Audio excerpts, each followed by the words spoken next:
নমস্কার। Astro research চ্যানেলে আপনাদের অতি প্রিয়, কাছের মানুষ, পছন্দের মানুষ এবং ভালোবাসার মানুষ জ্যোতিষ আচার্য শ্রী সিদ্ধার্থ আবারও উপস্থিত হয়েছি। আজ আবারও একটি ভীষণই গুরুত্বপূর্ণ এবং তথ্যবহুল আলোচনা আমার এই ছোট্ট এপিসোডে আপনাদের সামনে সরাসরি তুলে ধরতে।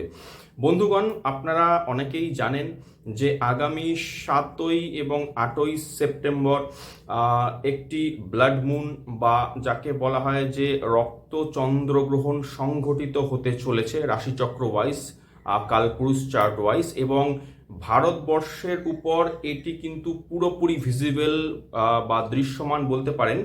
এবং আমার আজকের এই আলোচিত বিষয় এই ব্লাড মুন বা যাকে বলা হয় যে রক্তাভ চন্দ্রগ্রহণ, যা সম্পূর্ণরূপে ভিজিবল গোটা চন্দ্রগ্রহণটি এটি ভারতবর্ষের আকাশে। এবং এই যে ভিজিবল চন্দ্রগ্রহণ, এটি বিভিন্ন রাশি লগ্নের জাতক জাতিকাদের উপর কিন্তু এর প্রভাব পড়তে চলেছে। আমি আজকে আপনাদের সামনে আলোচনা করব যে এই বিষয়ে যা যা গুরুত্বপূর্ণ তথ্যাবলী আমি আমার গবেষণার মাধ্যমে সংগ্রহ করেছি সেগুলি আপনাদের সামনে তুলে ধরবো। তার সাথে সাথে আপনাদের সামনে আমি তুলে ধরবো কি কি প্রিকশনস বা সতর্কতা আপনাদের নেওয়া বাঞ্ছনীয় এবং কি কি করা উচিত, কি কি করা উচিত নয়। তার সাথে সাথে এই সময় বর্তমানে কালপুরুষ চার্টে গ্রহগণের স্থিতি কিভাবে আছে এবং তার অনুযায়ী আপনার প্রভাব কি আসতে চলেছে, গ্রহগণের টাইমিংস কোথায় কিভাবে হচ্ছে, এবং সাথে সাথে গুরুত্বপূর্ণ রেমেডিস বা প্রতিকার নিয়ে বিস্তারিত আমি আলোচনা আপনাদের সামনে এই এপিসোডে তুলে ধরতে চলেছি। খুব বড় এপিসোড নয়, ছোট অথচ তথ্যবহুল এপিসোড। তাই আপনাদের সকলের কাছে অনুরোধ, এই এপিসোডটি শুরু থেকে শেষ অবধি অবশ্য করে দেখবেন। যারা আমার চ্যানেলে নিয়মিত দর্শক শ্রোতা বন্ধু, তাদেরকে আছে আমার স্বনির্বন্ধ অনুরোধ, এখনও যারা চ্যানেলটিকে সাবস্ক্রাইব করে ওঠেননি অনুগ্রহ করে চ্যানেলটিকে সাবস্ক্রাইব করে পাশে থাকবেন। যে তথ্য যে ডেটা আমি আপনাদের সামনে অতি পরিশ্রম করে আমার গবেষণার লব্ধ রিসার্চের মাধ্যমে তুলে ধরি, তা শুধুমাত্র কিন্তু আমার একান্ত ব্যক্তিগত অ্যাস্ট্রোলজিক্যাল থরো রিসার্চের ফসল, যা কোনো প্রকারের পত্র পত্রিকা, বই, পুস্তক, ম্যাগাজিন বা মিডিয়া চ্যানেলে অ্যাভেলেবেল নয়। তাই লাইভ অ্যাস্ট্রোলজিক্যাল রিসার্চ ওয়ার্কগুলি সরাসরি পাওয়ার জন্য চ্যানেলটিকে সাবস্ক্রাইব করে পাশে থাকবেন, সাথে সাথে অবশ্য করে লাইক, কমেন্ট, শেয়ারও করবেন। চলুন প্রবেশ করা যাক আজকের মূল আলোচনায়। বন্ধুগণ, 7ই সেপ্টেম্বর রাত্রি প্রায় 10টা নাগাদ বা 10 PM নাগাদ ভারতবর্ষের আকাশে একটি সম্পূর্ণ চন্দ্রগ্রহণ সংঘটিত হতে চলেছে। এটি শুরু হবে রাত্রি 9:57 নাগাদ এবং রাত্রি 1:25, কোনো কোনো পঞ্জিকা মতে রাত্রি 1:27 পর্যন্ত, অর্থাৎ 8ই সেপ্টেম্বর বলছি আমি, সেই 8ই সেপ্টেম্বরে রাত্রি 1:25 নাগাদ অবধি এটি সমাপ্ত হতে চলেছে। এই চন্দ্রগ্রহণ যেহেতু ভারতবর্ষ থেকে পুরোপুরি দৃষ্ট হবে, ফলে সূতককাল বা সূতক পিরিয়ডও কিন্তু থাকবে।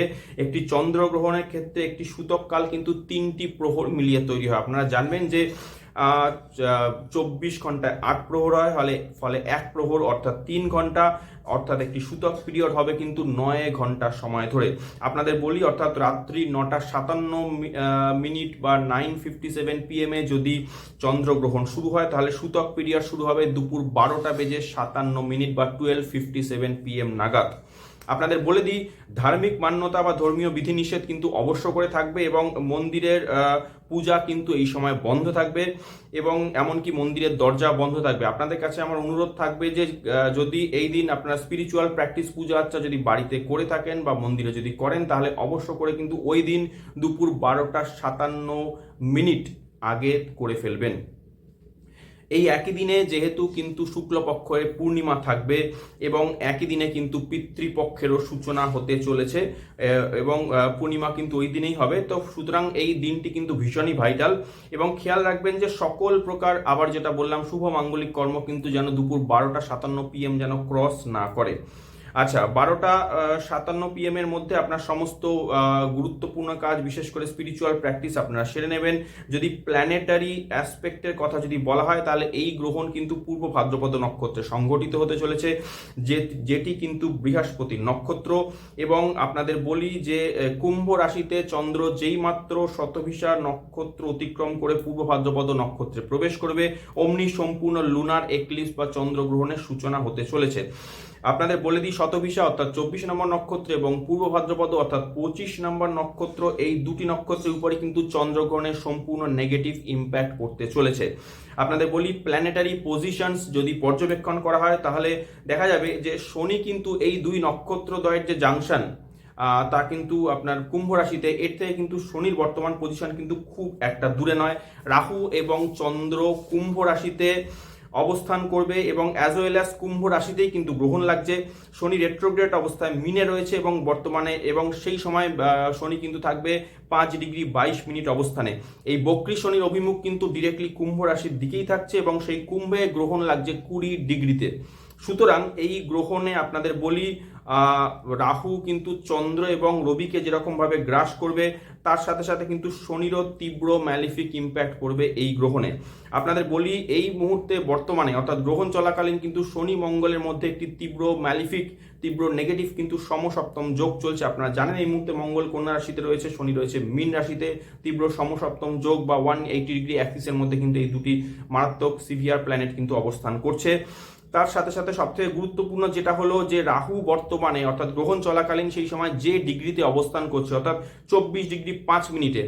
বৃহস্পতিও সেম বা প্যারালালি কিন্তু মিথুন রাশিতে একই ডিগ্রিতে অর্থাৎ 24°42' কিন্তু অবস্থান করছে। প্লাস বৃহস্পতি রাহুর মধ্যে কিন্তু সরাসরি দৃষ্টি বিনিময় বা নবম পঞ্চম দৃষ্টি বিনিময় কিন্তু হচ্ছে এবং এই বৃহস্পতি কিন্তু এই গ্রহণে রাহুর দ্বারা কিন্তু নেগেটিভলি কিন্তু প্রভাবিত হচ্ছে এবং সাথে সাথে দেখা যাচ্ছে যে রাহু এবং মঙ্গলের মধ্যেও কিন্তু একটি ম্যালিফিক ষষ্ঠ অষ্টম কানেকশন বা ষষ্ঠক যোগ কিন্তু তৈরি হচ্ছে।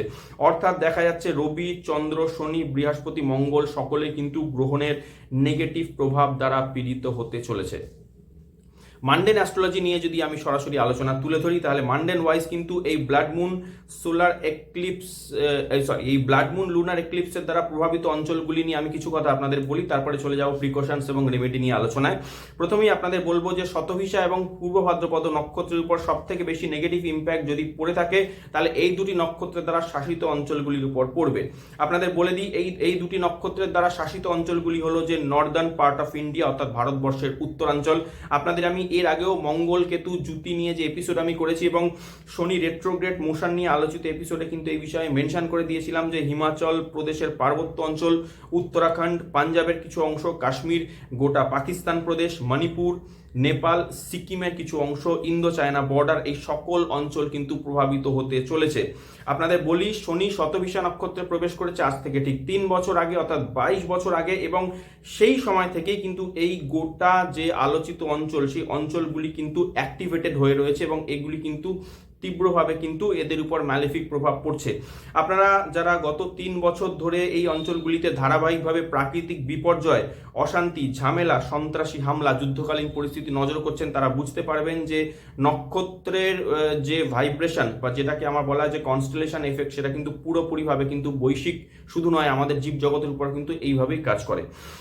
আপনাদের বলি যে মনসুন বা বর্ষাকাল শুরুর আগেই আমি জল প্রলয় নামে একটি এপিসোড এই চ্যানেলে এনেছি আজ থেকে প্রায় মাস দেড়েক আগে। আপনারা এখন সেই এপিসোডে আমি পরিষ্কার বলে দিয়েছিলাম যে উপরোক্ত অঞ্চলগুলি যেগুলো আমি একটু আগে আপনাদের সামনে নাম তুলে ধরলাম সেই অঞ্চলগুলিতে কিন্তু প্রাকৃতিক বিপর্যয় নেমে আসতে চলেছে এবং আপনারা দেখেছেন যে এই বর্ষায় উত্তরাখণ্ড এবং হিমাচল প্রদেশে ধারাবাহিকভাবে হরপাবান, মেঘ ভাঙা, বৃষ্টি, ভূমিধস ইত্যাদিতে সিভিয়ারলি কিন্তু অ্যাফেক্টেড হয়েছে। গত দুদিন আগেও কিন্তু হিমাচলের উত্তরাখণ্ডে কিন্তু একটি বড় কিন্তু ভূমিধস হরপাবানের ঘটনা কিন্তু আর্মি ক্যাম্প পুরোপুরি ধ্বংস হয়ে গেছে।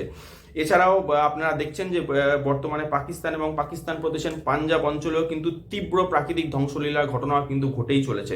সুতরাং গ্রহণের দ্বারা নেগেটিভলি প্রভাবিত নক্ষত্রের উপরে যা ইম্প্যাক্ট পড়ে সেই নক্ষত্রগুলি দ্বারা প্রভাবিত যে বা অ্যাসপেক্টেড অথবা কন্ট্রোলড যে অঞ্চল সেগুলির উপর কিন্তু একইভাবে প্যারালালি তীব্র ক্ষতিকারক প্রভাবও কিন্তু পড়ে।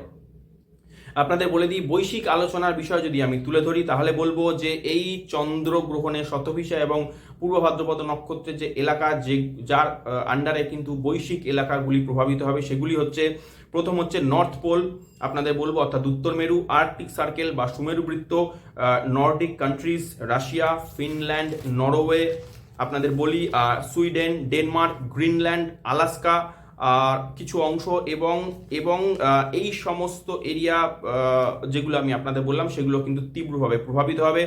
চন্দ্রগ্রহণ গোটা ভারতবর্ষ জুড়ে যেহেতু দৃশ্যমান থাকবে, এছাড়া আপনাদের বলি গোটা এশিয়া মহাদেশ, ইস্ট আফ্রিকা, অস্ট্রেলিয়া কিছু অংশ, গোটা চায়না, গোটা প্যাসিফিক ওশান বা গোটা প্রশান্ত মহাসাগরীয় অঞ্চল, ভারত মহাসাগরে গোটা অঞ্চল, এই টোটাল অঞ্চল কিন্তু এই গ্রহণের দ্বারা অ্যাফেক্টেড হতে চলেছে। চলে আসি প্রিকশন বা সতর্কতা নিয়ে আলোচনায়। প্রিকশন বা সতর্কতা নিয়ে আমি আলোচনা করব যে এই সময় গ্রহণ চলাকালীন বা গ্রহণের আগে পরে আমাদের কি কি করা উচিত, কি কি করা উচিত নয়। আপনারা জানেন যে 12:57 PM আফটারনুন নাগাদ কিন্তু সূতককাল শুরু হয়ে যাবে। সকল রাশি লগ্নের জাতক জাতিকাদের অনুরোধ করব, আমার রিকোয়েস্ট থাকবে যে আপনারা আপনাদের সকল ধার্মিক ক্রিয়াকলাপ কিন্তু পূজা পাঠ ইত্যাদি যা যা করার আপনারা দুপুর 12:57 মধ্যে কিন্তু কমপ্লিট করে ফেলুন। পিতৃপক্ষ একই দিন থেকে শুরু হচ্ছে এবং এটি আপনাদের কাছে একটা একান্ত অনুরোধ আমার সকলের কাছে থাকবে। ওই দিন যাদের যাদের রাত্রিকালীন ভোজন বা যারা রাত্রে, তো সকলেই আমরা খাবার খাই, তো রাত্রিকালীন ভোজন আমি অনুরোধ করব রাত্রি 9:57 গ্রহণ লাগার আগেই সেরে ফেলুন। যারা লেট নাইট বা একটু গভীর রাতে যারা ভোজন করে থাকেন তাদের জন্য অনুরোধ থাকবে অন্তত গ্রহণ চলাকালীন ভোজন বা কোনো প্রকার খাদ্য সামগ্রী গ্রহণ করবেন না। খুবই ভাইটাল এবং ইম্পর্টেন্ট কাজ, অর্থাৎ খুবই গুরুত্বপূর্ণ যদি কাজ থেকে থাকে তাহলে এই গ্রহণের 3 দিন আগে বা 3 দিন পর অবধি যদি না করা যায় তাহলে খুবই ভালো। ব্যাখ্যা দিয়ে দিচ্ছি আমি। ব্যাখ্যা হচ্ছে যে আপনারা জানবেন যে পূর্ণগ্রাস চন্দ্রগ্রহণে কিন্তু চন্দ্র সিভিয়ারলি কিন্তু অ্যাফেক্টেড হয়ে পড়ে এবং এইখানে শুধু চন্দ্র নয়, এর সাথে সাথে রাহু, বৃহস্পতি, মঙ্গল, শনি, এরা সবাই কিন্তু তীব্রভাবে কিন্তু পীড়িত থাকবে। এবং অ্যাকচুয়ালি একটা গ্রহণ শুরু হবার কিন্তু সময় যে 9:57 PM শুরু হলো রাত্রি 1:27 শেষ হয়ে গেল, এতেই কিন্তু এর ইম্প্যাক্ট কিন্তু মানে শুরু বা শেষ হয়ে যায় না, তার আগে থেকে কিন্তু চলে যার জন্য আমি 3 দিন আগে এবং 3 দিন পরের গ্রহণ শুরুর এবং গ্রহণ শেষের যে সময় বললাম এই সময়ের মধ্যে চেষ্টা করবেন ভীষণই ভাইটাল কোনো গুরুত্বপূর্ণ সিদ্ধান্ত যদি না নেওয়া যায়, কোনো গুরুত্বপূর্ণ মিটিং ইত্যাদি যদি এই সময় না করা যায় তাহলে কিন্তু ভালো। আপনাদের বলি চন্দ্র হলো আমাদের মন, মানসিকতা, চিন্তাধারা, ইমোশনসের কারক। তো যেহেতু চন্দ্র এই সময় সিভিয়ারলি কিন্তু এবং ম্যালিফিকলি কিন্তু অ্যাফেক্টেড হয়ে থাকবে, যদি কোনো প্রকারে গুরুত্বপূর্ণ ভাইটাল ডিসিশন নিয়ে ফেলেন এই সময় তাহলে কিন্তু মিস্টেক বা ভুলভ্রান্তি হওয়ার সম্ভাবনা 100% থাকবে। আপনাদের বলি যে গ্রহণের আশেপাশের সময় যদি কেউ কার ড্রাইভিং করেন, যদি কেউ গাড়ি চালান তাহলে ভীষণই কেয়ারফুলি চালাবেন। এই সময় গ্রহণ চলাকালীন বা গ্রহণের আগে পরের সময় কোনো প্রকারের ঝগড়া, বিতর্ক, ঝামেলা, অশান্তি ইত্যাদি থেকেও যতটা সম্ভব দূরত্ব বজায় রাখার চেষ্টা করুন। আপনাদের বলি কারণ মন যেহেতু সঠিক সিদ্ধান্ত নেবার জায়গায় থাকবে না, ফলে মাথা গরম করে উল্টোপাল্টা কথা যদি বলে ফেলেন তাতে ঝামেলা বাড়বে, বই কমবে না। কারণ মনে রাখতে হবে যে গ্রহণের নেগেটিভ ইম্প্যাক্ট শুধু আপনার উপর নয়, এই ওয়ার্ল্ড বা গোটা পৃথিবীর সকল জীবজগতের উপরে কিন্তু পড়বে। ফলে আপনার সম্মুখে দণ্ডায়মান মানুষটিও কিন্তু কোনো প্রকারে মিস্টেক করে ফেলতে পারে এবং আপনার কি হবে, আপনি তো সেই ব্যক্তির বিহেভিয়ারটা পরিবর্তন করতে পারবেন না, কিন্তু নিজের আচরণকে যদি সংযত করতে পারেন তাহলে অবশ্যই কোনো অপ্রীতিকর ঝগড়াঝাটি, অশান্তি, বিতর্ক, ঝামেলা থেকে কিন্তু এড়িয়ে থাকতে পারবেন। আপনাদের বলবো যে গ্রহণ চলাকালীন যেরকমভাবে ঝগড়া, বিতর্ক, বিবাদ থেকে দূরে থাকুন, তেমনি কোনো প্রকারে ভাইটাল ডিসিশন নেওয়া থেকে বিরত থাকুন। সকলের কাছে আমার অনুরোধ যে গ্রহণ চলাকালীন এই 3.5 ঘন্টা যে সময়, রাত্রি 9:57 থেকে রাত্রি 1:27 অব্দি যে সময়, এই সময় যদি পারেন পসিবল আমি জোর করব যে মন্ত্র, জপ, শ্রবণ, পঠন ইত্যাদি কিন্তু ভীষণই ভালো। বিশেষ করে যদি কারোর যদি দীক্ষা হয়ে থাকে, কেউ যদি দীক্ষিত থাকেন তাহলে সেক্ষেত্রে নিজ ইষ্ট দেবতার মন্ত্র যদি জপ করতে পারেন তাহলে তা কিন্তু ভীষণই শুভ ফলদায়ী হবে। আপনাদের বলি মেডিটেশন বা সাধনা, ধ্যান ইত্যাদি কিন্তু এই সময় ভীষণই ভালো ফলদায়ী হবে। শাস্ত্রে বলছে যে গ্রহণ চলাকালীন কৃত জপ, তপ, সাধনা, ধ্যানের ফল কিন্তু সুদূর প্রসারী এবং এটি কিন্তু খুবই শুভ ফলদায়ক হয়ে থাকে। গ্রহণের সময় আপনাদের বলি একটি বিশেষ টোটকা বলবো। গ্রহণের সময় চেষ্টা করবেন যে ব্রহ্মচর্য পালন করাটা কিন্তু বিশেষ রূপে আবশ্যক। আপনাদের ব্যাখ্যা করে দিই, গ্রহণ চলাকালীন যদি বাই চান্স আপনাদের বলি যদি দেখা যায় যে কেউ কনসিভ হয়ে পড়লেন, কোনো মহিলা, তো সেটা কিন্তু তার গোটা ফ্যামিলির জন্য যেরকম অশুভ, তেমনি যে শিশু আগামী দিনে পৃথিবীতে আসতে চলেছে তার সারা জীবন কিন্তু সংঘর্ষপ্রবণ, ঝুট ঝামেলা এবং সমস্যায় কিন্তু জর্জরিত থাকবে।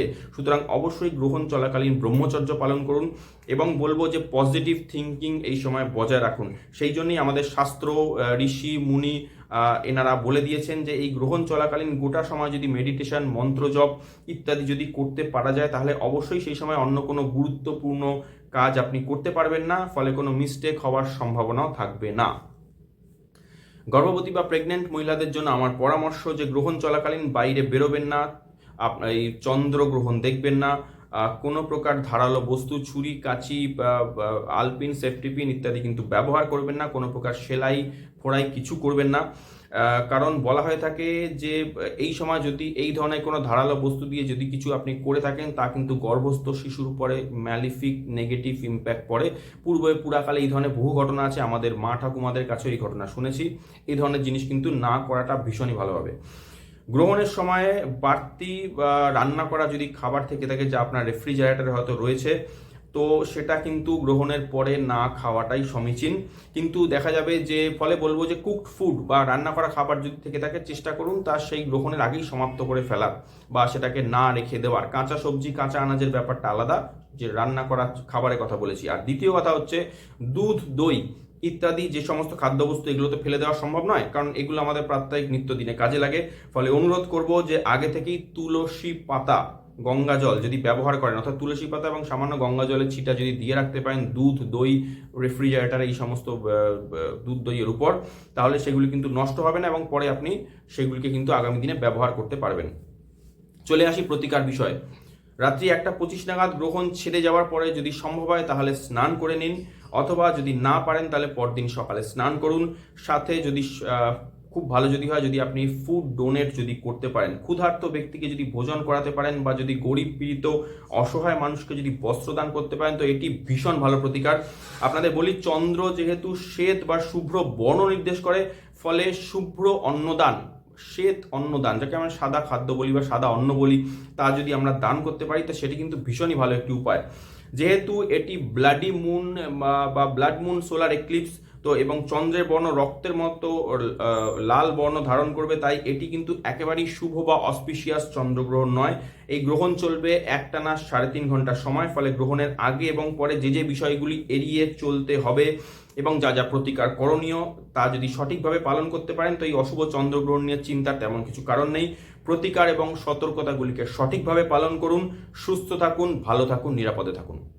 বন্ধুগণ, এই হলো আমার আজকের ছোট্ট অথচ ভীষণই গুরুত্বপূর্ণ এপিসোড। আশা করব আপনাদের ভিডিও এপিসোডটি ভালো লেগেছে। যদি ভালো লেগে থাকে অবশ্যই করে চ্যানেলটিকে সাবস্ক্রাইব করে পাশে থাকবেন, সাথে সাথে লাইক, কমেন্ট, শেয়ারও করবেন। তো বন্ধুগণ, আজকের মতো এটুকুই। ফিরে আসছি আগামী এপিসোডে নতুন কোনো বিষয় নিয়ে, নতুন কোনো আলোচনা নিয়ে খোলাখুলি আবার আপনাদের সামনে বসতে। ততক্ষণের জন্য আপনাদের থেকে সময় চেয়ে নিচ্ছি। সকলে ভালো থাকবেন, সুস্থ থাকবেন, নিরাপদে থাকবেন, সতর্ক থাকবেন এবং অবশ্যই আনন্দে থাকবেন। জয় ভগবান শ্রী রামকৃষ্ণ দেবের জয়, জয় জগৎজননী শ্রী শ্রী মায়ের জয়। পাশে থাকার জন্য সকল দর্শক শ্রোতা বন্ধুকে অনেক অনেক ধন্যবাদ। নমস্কার।